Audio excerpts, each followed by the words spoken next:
morning and welcome to another brand new season, another live edition of Wealth Building Wednesday. Wealth Building Wednesday is a broadcast brought to you by TRHT Selma. TRHT stands for Truth, Racial Healing, and Transformation. We are an initiative based in the historic city of Selma, Alabama, and we are made up of two very integral nonprofit organizations in our community, the Black Belt Community Foundation and the Selma Center for Nonviolence. It is indeed a pleasure to be here. My name is Lydia Chapman. I serve as your host for these amazing 30 minutes, right? And we are starting off our fall season with a bang, our fall 23 season with a bang, because we have with us none other than the serial entrepreneur. He is not just an entrepreneur. He's a pastor. He's a daddy. He's a granddaddy. Like he's an amazing author.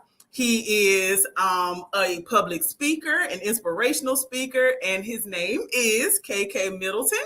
And so good morning and welcome to Wealth Building Wednesday. Good morning, grace and peace. Thank you so much, Coach Lydia, for having me on your platform. Hello to all of your listening audience. And I'm just looking forward to this opportunity. Thank you so much. Out of all the people you could have chosen to do this segment, thank you for allowing me on your platform. Absolutely. I couldn't think of anyone better to open the season with. And it's so funny because our paths have crossed in many different ways, but we've never made this connection. So it is a delight and an honor to actually have you accept the invitation and to be here with us. So I do want to invite our audience, if you're watching live right now, whether you're on Facebook or YouTube, please take the time to like and share. We're going to have some really good conversation today, and we're going to learn some things about entrepreneurship and this journey that we call entrepreneurship. And I want to just ask you, just dive straight into the questions. Why did you choose entrepreneurship?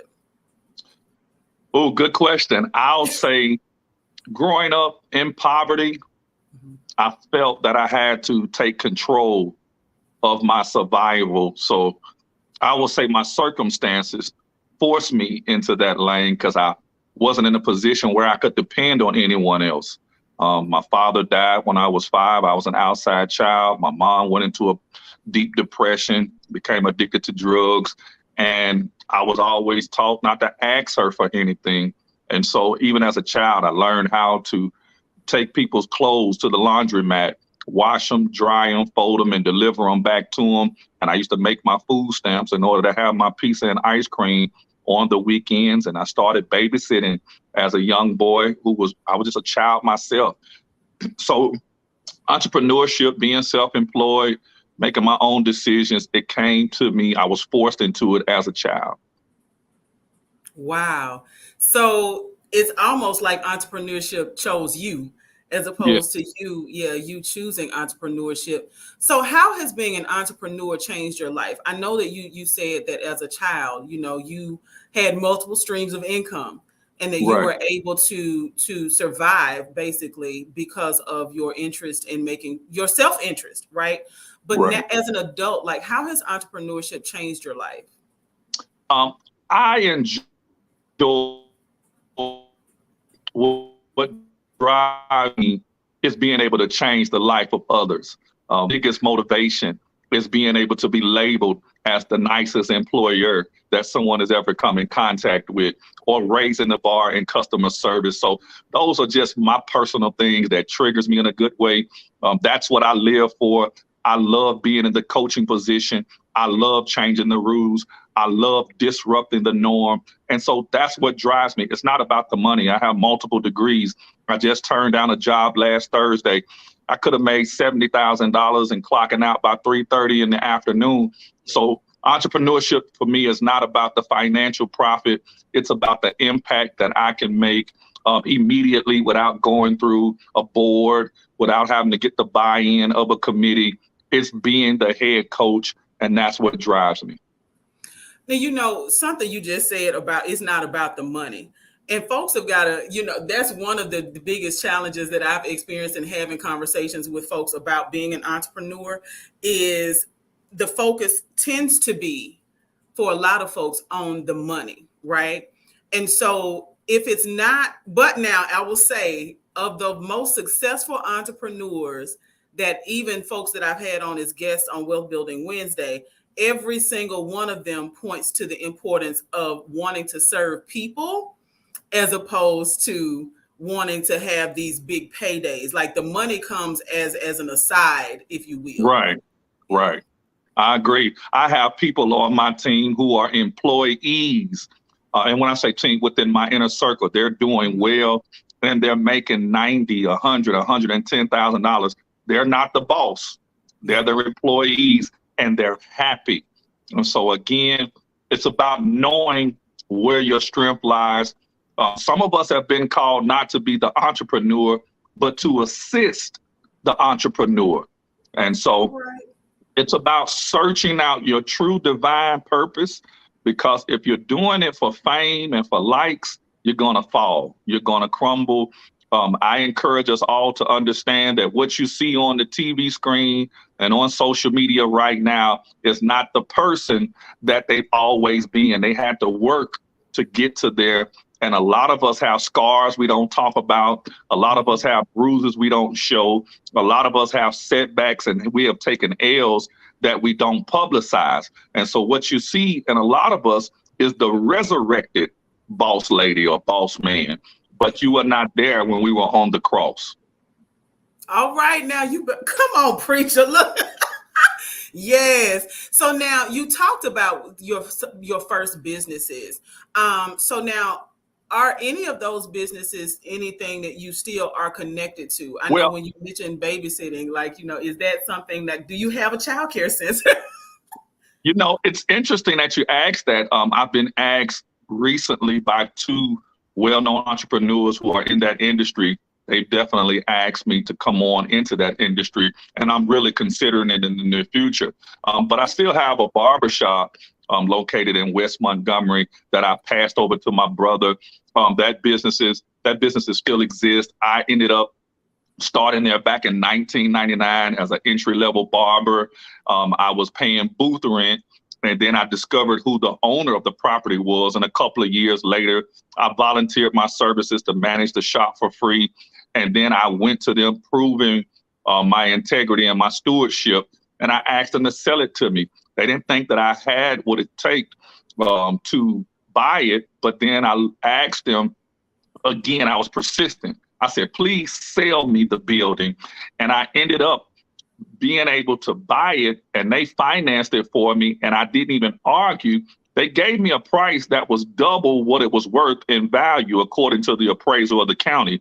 And I ended up paying them $150,000 plus for a building that was only valued at 69, but they couldn't argue because I did not debate them on their selling price. They threw a price out there to discourage me, but I took on the challenge. And in 10 and a half years, I paid them with an additional $100,000 that I put into the building to upgrade it. So after $250,000 later, I still own that property. Even though I blessed one of my siblings with it, I'm still the owner of it.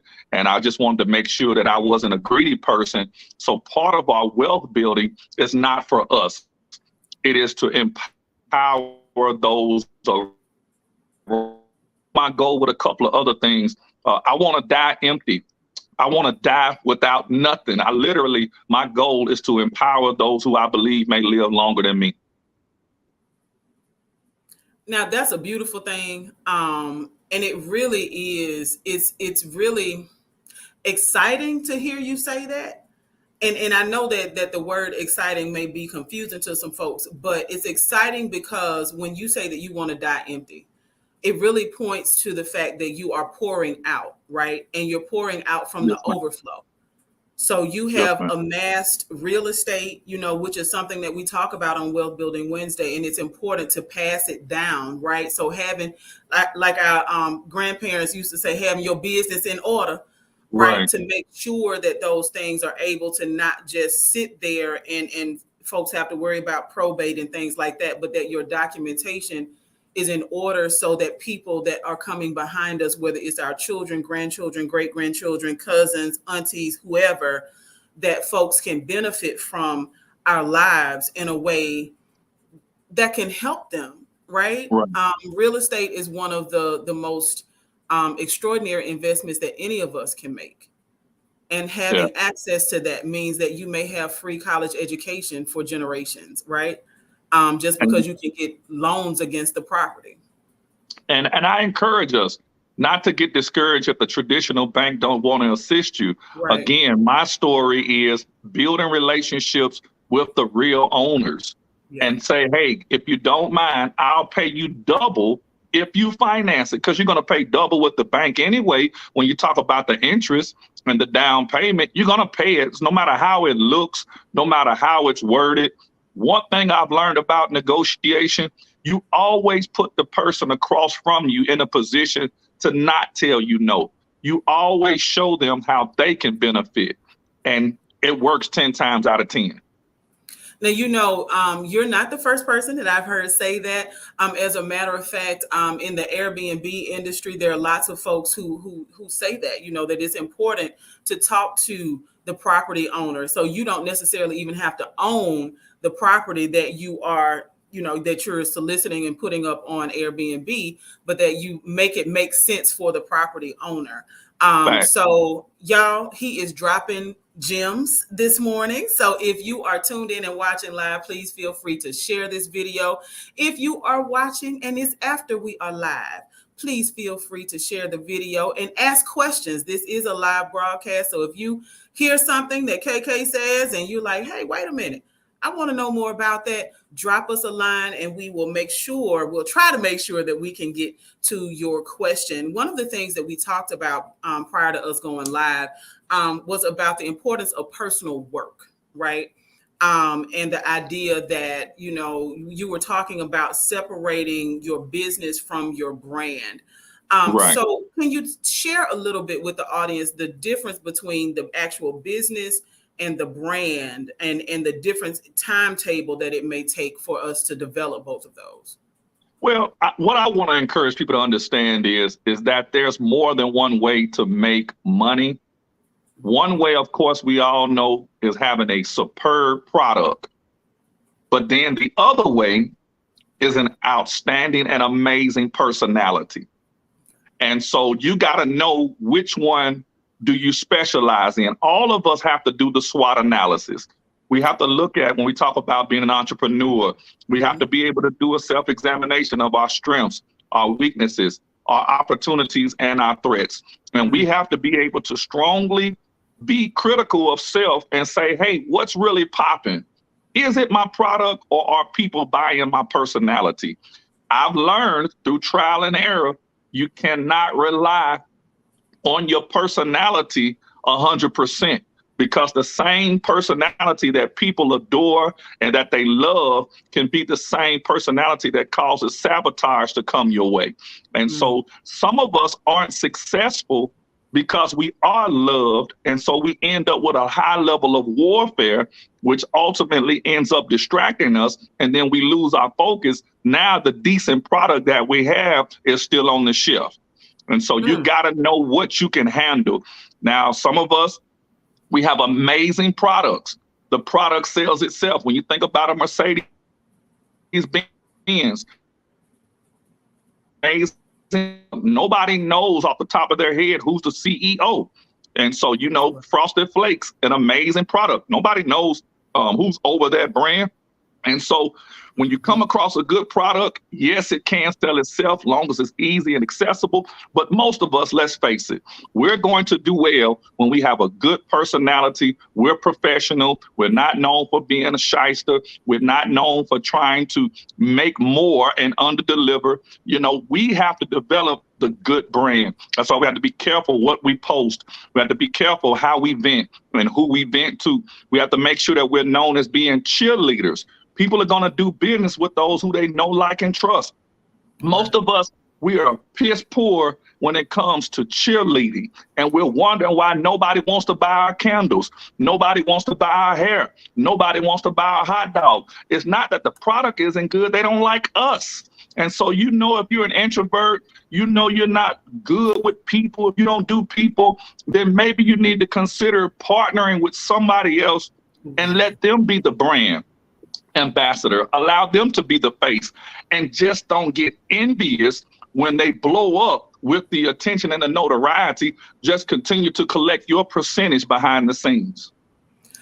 Now, you just said something there. Listen, that is literally the strategy that some of the very brands that we see on television use today. Nobody's jealous of the CEO of Gucci, the CEO of Nike, Louis Vuitton. Yes, Nike. They're not worried about whether you they know don't look who they for are or attention. not. Right. They put brand ambassadors out there, and they Yes. let them make the bulk of the profit. All you got to do is have multiple streams and collect 10% off of each business. Now you're back at your 100%. You don't have to be greedy. It's a real simple equation. Now that's some math that's really math. And listen, and I hope the folks are listening. People do business. You just said that people do business with who they know, who they like, and who they trust. So we have to be mindful of how we're showing up as our individual selves, like on social Right. media, right? And when Right. you just said that thing about not retaliating against people when they say things or when they do things that we don't like, that is one of the very founding principles of, and I did share in the beginning that TRHT Selma is a partnership between the Black Belt Community Foundation and the Selma Center for Nonviolence. One of the things that we do that is the most violent thing is that we engage in conversations on social media and do the back and forth as opposed to addressing the person face to face, right?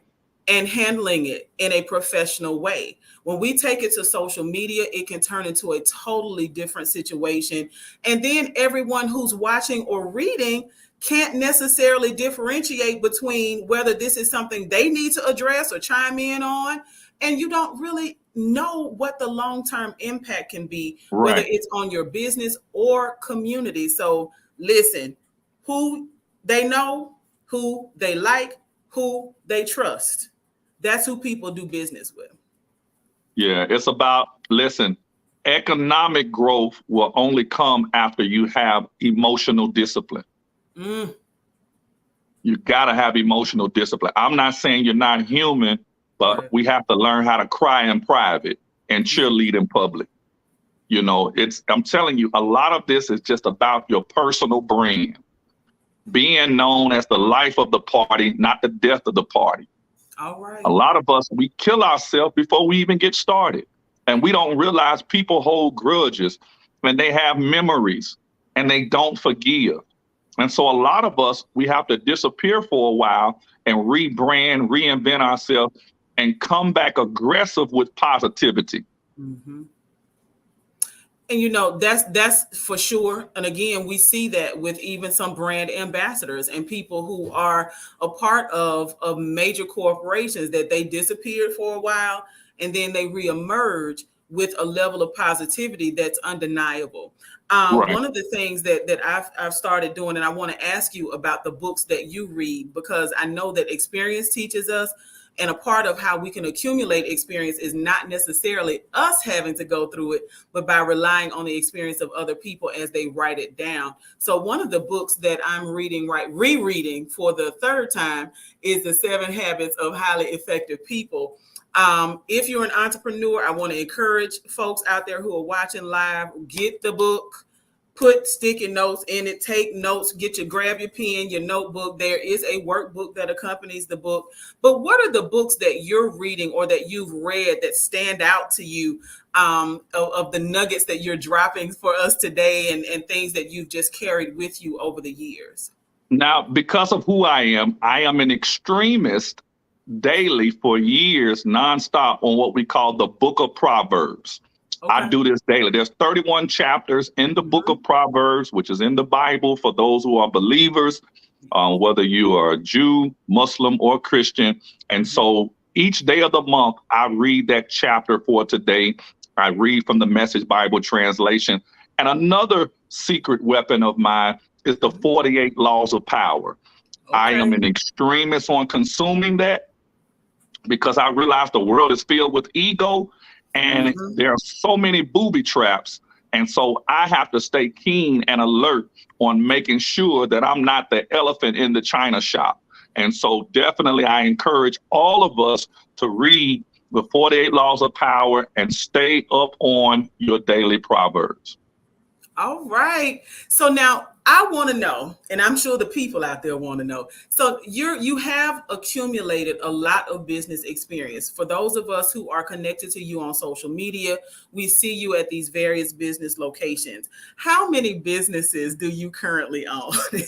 On record, I'll say this. On record, it's rotating between 3 and 4. I recently made a decision to close one business, which was my restaurant, not because I didn't get the support of the public. We were doing sellout days. After 12 weeks, I was grateful for at least 12,000 a month coming in, which was pretty decent for a startup restaurant, on top of renting the building out for the venues. So I was grateful. But now the things were not just aligning with my business partner. And so I'm not against partnerships. I just think that what I did was I went in with a handshake on this particular deal, and I didn't require us to have the strong dialogue of my expectations and vice versa. So I just grew into the assumption that we were of like minds, and it ended up that we were not. So I had to make a wise decision long term, stop the bleeding, just go ahead and go our separate ways. Did I take a loss? Sure. But you can make some more money. Just make sure that you don't try to have to fix your reputation for doing bad business. And so now I'm currently in Clanton, Alabama. I've secured the premises, gone through all the legalities of opening up a car lot, back home auto sales. I'm excited about that. It's on the main highway when you come off exit 205. I'm just really, really excited about how God is going to use me in that. But also, there's 3 other businesses, one doing really well in the retail industry in a whole nother city that my name is not out front. It's straight product driven. It's doing well. And that came through trial and error. I had to learn that everybody don't like KK. Not that I've done anything to them, but a lot of us as humans, we try to put a cap on people and their success. And people will intentionally sabotage you once they think that you've made it beyond what they've allowed you to want to do for your life. So you got to know when to do what. You got to know when to use your personality, and you got to know when to let the product sell itself. And so when you talk about being the brand ambassador, that's one thing, but you got to know how to be a quiet CEO as well. You better believe that Jeff Bezos has his hands in other things that we know nothing about. But publicly, he's being promoted as Amazon. Elon Musk, we know him through Twitter and through Tesla. But I promise you, when you do your homework, his hands are in on other things, and it's product-based, not personality-based. Absolutely. And so now I know you did mention the difficulty that you had with your prior business partner related to the restaurant. But like, what are some of the challenges that you've experienced over the years as an entrepreneur that you just simply did not anticipate? Listen, I'll tell anybody, a lot of my success has come now that my children are potty out of high school. I will say to anyone who believes you to be an entrepreneur, make sure that you're not putting others in a sacrificial and compromising situation. I lost my first wife due to a divorce because I was an entrepreneur, she wasn't. And I do agree that you do need stable income, but you also have to have someone who understands the risk that are involved, because if not, you're going to have a lot of confusion. I don't recommend that you just walk in one day and tell somebody you're going to quit your job when they've been taught that you need a 9 to 5 or 8 to 4. You have to tread lightly. A lot of things that I'm able to do now is because I have no one to answer to. I'm a single man, and the children are self-sufficient. And so you got to make sure that you are not putting others in harm's way, because it's a risky business. Sometimes you win, sometimes you lose. But if you're the only one that has to suffer, then it's worth the risk. Okay. So now, what about funding, right? You did mention that as a challenge. So I know that it is a challenge, though, for a lot of small business owners, entrepreneurs, right? Especially when they're talking about just Sacrifice. getting started. Okay. So Sacrifice. funding. Hmm. Funding comes from within. I've never had a bank to write me a check. It has to be self-funded, which means you got to do a lot of self-denial. At 44 years of age, I still don't take vacations. So it's not that we don't have the money, it's what we're doing with it. You got to say, hey, I'm not going to the casino for 3 years. I'm not going to buy my designer bag for 3 years. I'm not going to go on vacation for 3 years. It's about self-sacrifice. Never listen to a person who say they don't have money. We all have money. Mm-hmm. It's about what you do with it. And you got to sow into yourself. You got to invest into yourself. And then after doing that, you build up the credibility. And what will happen as you start being a good steward over those small investments, you will start to attract investors. And so you got to first, though, show the people that you can sweat, you can abstain, you're not going to smoke weed, you're not going to snort the cocaine, you're not going to go out here and try to wild out and make it to every party. Once you show the world that you can sacrifice, I'm telling you, you're going to attract the sowers. It's like, and I say this now at 44, there's nothing that I can't. I just had somebody to inbox me and they straight up said, let me know when you're ready to open Middleton's Grocery. All right. Listen, all right. There's people out here who are very quiet, but they have the capital, but they're not impressed with paperwork. All right. They're not impressed with your credit score. They're impressed with your stewardship. See, we out here looking instead of understanding we're being looked at. If you are really doing what you're doing authentically, if you're doing it with excellence, the sowers, their investors, the funders will find you. There are a lot of people looking for good soil, but a lot of us haven't demonstrated that we're the right seed. Like we're not displaying that we can be trusted.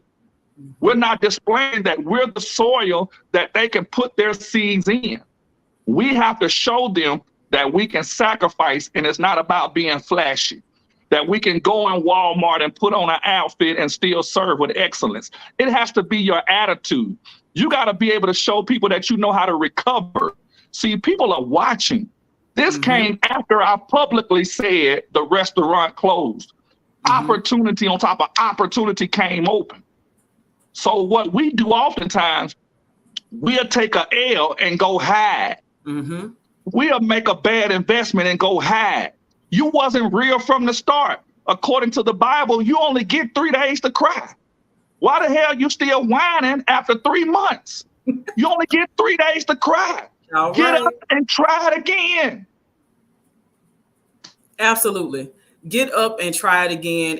And one of our viewers says, sow into yourself. Sis, I took the same thing away from what he said. Sow into yourself. It's so important for us to pour into ourselves in order to be able to pour into others from the I don't understand overflow. when you talk about sowing.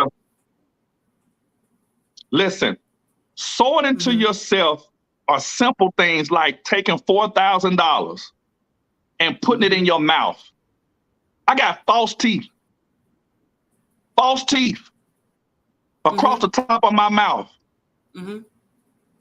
How can you be an effective author, public speaker, and you look unattractive? Right. Like nobody's telling us that. Right. They wondering how Denzel keep getting these movies. He put something in his mouth. Yeah. He put the same veneers in the front of his mouth. Like this is so important. You got to sow into yourself. You got to work on your mind and your muscles. You got to work on your intellect and your image. Sow into yourself. I promise you, you're going to attract more when you do more for self. Absolutely. You know what? And one of the things that literally keeps popping into my mind as you're talking about the importance of sowing into ourselves and the image that we portray. And what we're encouraging folks to do is not to be fake, be yourself, but understand that people are watching you. So going outside, and we have been known, listen, with these bonnets and going outside with pajama pants on.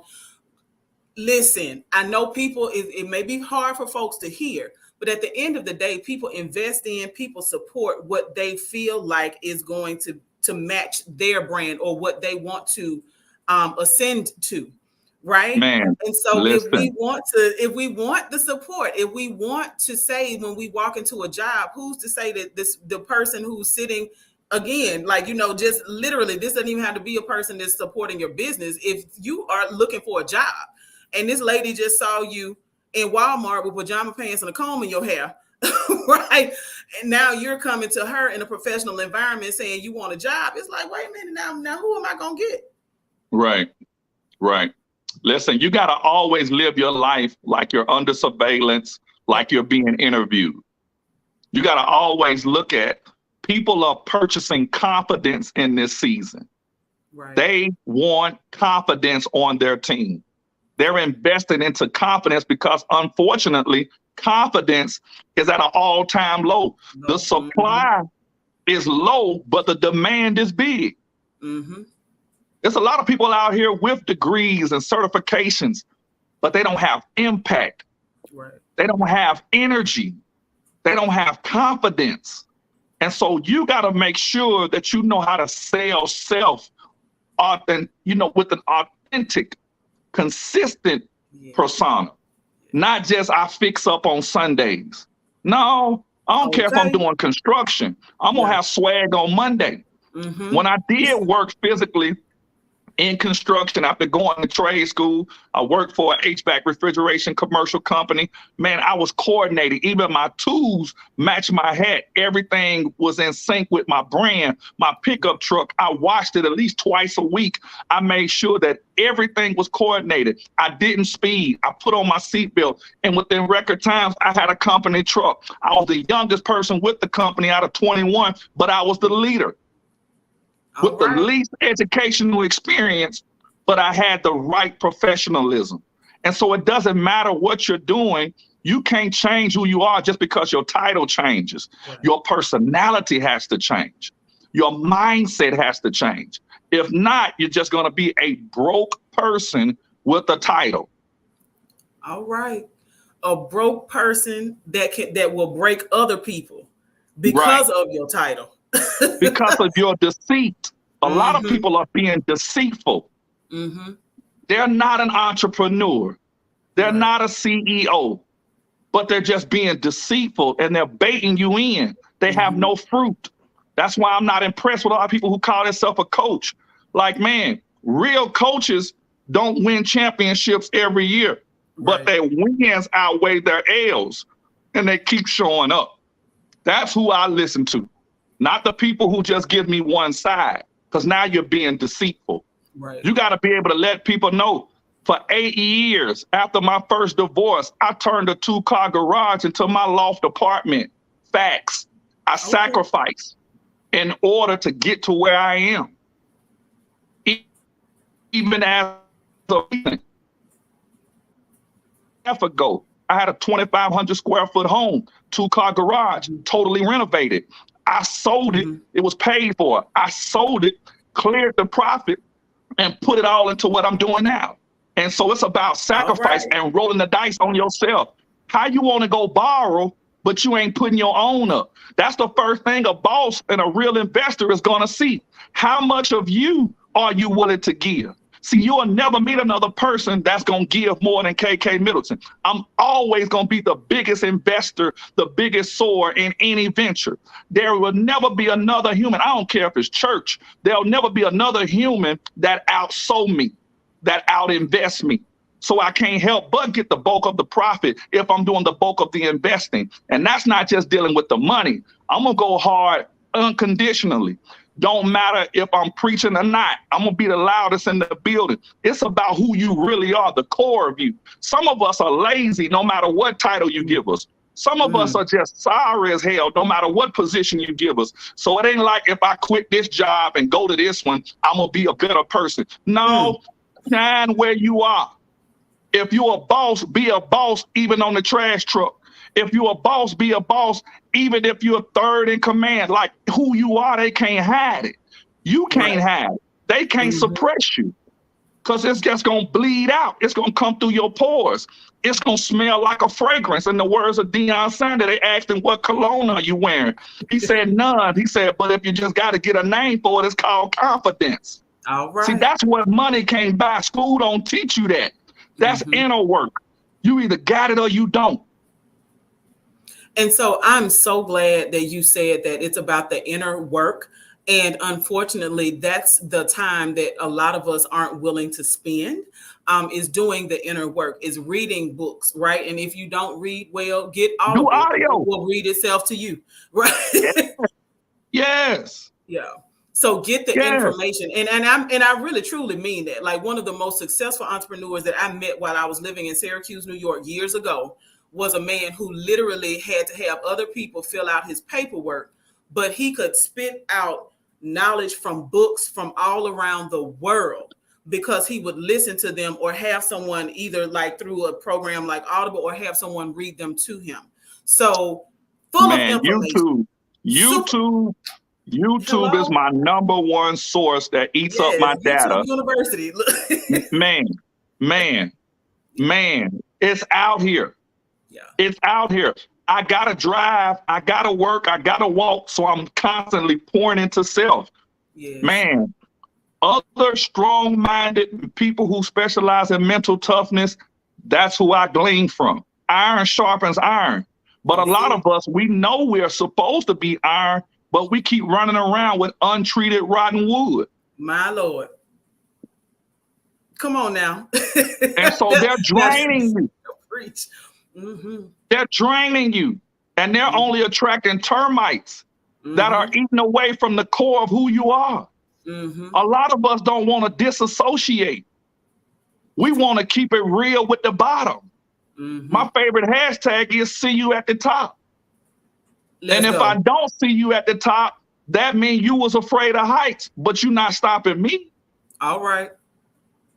Yeah, when you talk about being Christ-like, yeah, he fed 5,000 on the ground, but it wasn't but a few in the upper room. All right. You got to be able to be okay with isolation. Yes. You got to be okay with understanding that I ain't going to be at all of the big funded parties. You're not going to catch me in a lot of high traffic areas. Right. At the end of the day, man, I leave that up to them, but I know bosses have to move differently. Because at the end of the day, I need you to respect me, but I also need to make sure you're not draining me.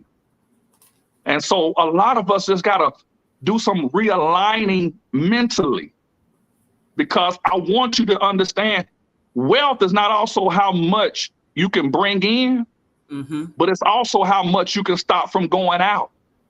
See, that's a cultural thing. We got to learn how to stop being the biggest consumers. You know, some of us just overspend. Absolutely. And I know that what I'm saying on this stream is going to go in a lot of people ear and out the other, because they're going to keep on spending. But then when they get to 50 years of age, they're going to be disappointed with what they. But it's like the math. If you blew $1,000 a month, you done blew $1 million over the course of a lifetime talking about where my money. You spent it on things that made no sense, that gave you no gratification.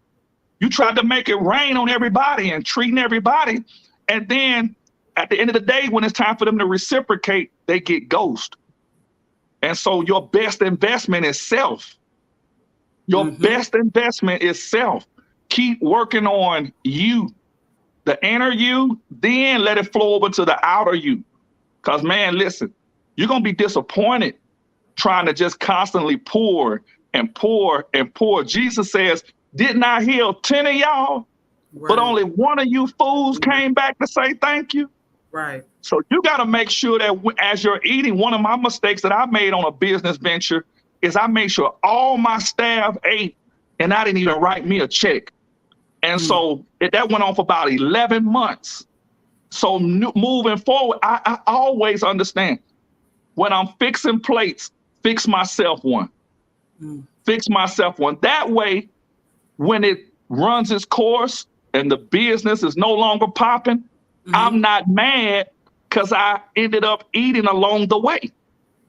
A lot of us are bitter because we didn't reward ourselves along the way. If anybody gonna get a check, if you're the investor, you got to get yours first. Make sure you eat, because I'm telling you, this world does not respect your grind, your sacrifice. You got to do this for you. For you. You got to make it count for you. Do something for yourself. And I really want to, because I know time has been well spent. Listen, we are 41 minutes into a 30-minute show, but this has been an awesome opportunity for us to have this dialogue, which is very much needed, especially in the Black community, where we often are investing in the temporary. And I often reference the movie Baby Boy, where the gentleman who was dating Tyrese's dad, talks about guns and butter and the things that we invest in. Now, I don't like the reference to guns, but what he was talking about, I'll say, is houses and butter, right? Right. And so investing in a house makes more sense than investing in shoes, clothes, jewelry, hair, all of those things, because every single one of those things, as soon as you get it, even cars, as soon as you get them off the showroom floor, they depreciate. Absolutely. That's why I'm going into the used car business to let people know mathematically, man, let it depreciate. It's still gonna run. Right. Let it depreciate first. I bought so many brand new cars off the showroom floor, and I'm talking about in a year, I try to go and trade it in. I'm still upside down. Yep. Let it depreciate. Right. And real estate being those one of those things that appreciates, right? It's very rare that you hear about real estate and people buying house these days being upside down. And let people know that it's okay to rent out a bedroom. You got to start looking at how to maximize your earnings. Put a padlock on it, put a deadbolt on it. Hey, man, put a mini fridge in it and rent it out. Like, you got 3 bedrooms, break it up. A lot of people don't want to be responsible for a whole home. And so there's always going to be people who just want to live convenient. And so we're not going to penalize those who don't want to own a home. We're just going to accommodate them and make you some profit in the process. Absolutely. Rent it out. And then even when you reference 1 bedroom, don't be afraid to start over. Because if you're in, like you talked about, the partnership, the business partnership, but if you're in friendship, partnership, marriage, if you're roommates with somebody who is toxic to where you're trying to go, if they're not going to serve as a thrust to help move you forward, and you only feel the drag of them pulling you down, don't be afraid to start over. Go rent one of them rooms he's talking about and put you a mini fridge. And I was looking at the math of what I could have made with my last business. This is Wednesday. Monday night, I secured a deal for the next 20 years. Like, what we be afraid of losing, God has something better. Yeah. And so, but you got to be able to release. You can't embrace the new until you release the old. I promise you that your future is bright, but you got to let go of your dark past. Don't worry about the critics. One thing I love about media and the news, there's always something else on breaking news. There's always a new headliner. Your embarrassment, I promise you, is temporary, and it's overrated because you assume everybody's laughing at you, but half of those people are really inspired. You're really doing the work of God once you show them that you're not attached to stuff, but you're attached to your peace. And I promise you, when you get attached to your peace, the prosperity will be a byproduct. My God. Listen, KK, I'm going to have you back on for another episode of Wealth Building Wednesday. The fact that we are ending on the idea of protecting and being passionate about our peace.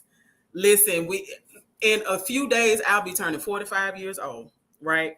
And so one of the things that I am so into right now is protecting my peace. So if it's not worth arguing, I'm just not going to engage in frivolous conversations. You got and let your peace also be connected to your expenses. Yes. At certain points in your life, if this expense is stressing you, Yep. release yourself and don't be afraid to file bankruptcy. We live in America. Amen. I promise you there's life after bankruptcy. Mhm. I did it back in 2020. I mean, not 2020, 2000, the year 2000. I was a young person and learned about it. Mhm. I saw the paperwork at my house, and listen, there's life after that. There's life after that. Don't be afraid to admit I bit off more than I can chew. And if you read your Proverbs daily, it'll tell you that when you find yourself in a hock, Yep. with a situation, sometimes people will cause you to make an emotional purchase, an emotional investment. And after the high is blown, you have to understand that happened with another business of mine. Look at the trends of foreigners. Whatever they're not doing, Mhm. be concerned. Mm. Be concerned. If they're not into that market, why are you? Mm. A lot of time people are selling you something that's no longer popping. And one thing about it I learned at sociology, studying the Bible is important, Mhm. but you better study the trend of people. Yeah. The people will Absolutely. tell you what to invest into. Mhm. They'll tell you. Absolutely. You And thinking so- you can change a culture of people is insane. You can't change the people, but you can get paid off of them if you give them what they want, not what they need. What they want. I had to learn that. Yeah. You go broke as a wannabe entrepreneur trying to give people what they need. Folks ain't buying what they need. They buying what they want. Yeah. So you got to be able to make them understand that, hey, you're here for customer service, not customer alteration, not customer manipulation, All right. not customer modification. No, I'm here, baby. You want chili on your hot dog? Here you go. You want onions on your hot dog? Here you go. Whatever you, baby, here you go. You want mustard and mayo? Here you go. Customer service. Absolutely. Customer already know what they want. This is so very true. And again, I just want to thank you. I'm going to have you on again so that we can continue to share this information, glean from your knowledge. Y'all, if you have been tuning in, watching live, you've been tuned into our very first episode of our Fall 23 season of Wealth Building Wednesday. We want to invite you back to join us each and every Wednesday, 10 o'clock Central Standard Time. We typically spend 30 minutes. We went a little over today, but we have this is our first show of the new season, and we had a very special guest who had still has a lot of information to share with us. So I want to invite you to join us next Wednesday, 10 a.m. right here for Wealth Building Wednesday. Thank you so much, KK. I'm proud of you, Lydia. Keep it up. I'm excited for everyone who tunes in. And listen, I'm just optimistic that this is going to be busting out of the seams with your audience participation and me to come stick to it. See you at the top. All right. See you at the top. Thanks so much. See y'all next Wednesday.